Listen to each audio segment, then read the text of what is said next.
मित्रांनो, ह्या व्हिडिओमध्ये माझ्या पाठीमागे एक मूर्ती आहे. ती तुम्हाला दिसते का? थांबा, मी तुम्हाला ती दाखवतोच.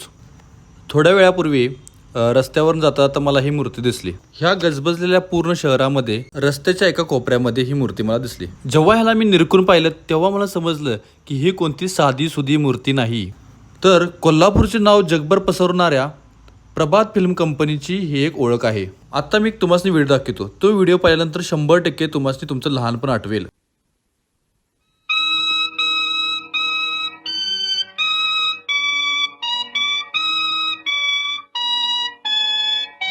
तर मग गेला ना ब्लॅक अँड व्हाईटच्या काळामध्ये. तर मित्रांनो, भारतातील चित्रपटसृष्टीत पहिल्यांदा बोलीभाषेतील द्विभाषिक चित्रपट हा जर कोणी आणला असेल तर कोल्हापुरातील या प्रभात फिल्म कंपनीने आणला आणि त्याचं नाव होतं अयोध्याचा राजा. त्यानंतर भारतातील पहिली रंगीत चित्रपट बनवणारी कंपनीसुद्धा हीच होती आणि चित्रपट होता अमृत मंथन. आणि हा चित्रपट सलग 25 आठवडे थिएटरमध्ये चालू होता. आणि ह्या चित्रपटानंतर सिल्वर जुबली हा शब्द भारतीय चित्रपटसृष्टीत वापरण्यात चालू झाला.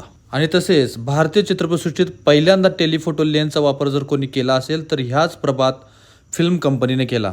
एवढेच नाही तर संत तुकाराम, कुंकू, मनुष्य, मायामचंद्र, सिंहगड, चंद्रसेठ, गोपाळकृष्ण, रामशास्त्री असे अनेक चित्रपट कोल्हापुरातील कलाकारांनी संपूर्ण भारताला दिले.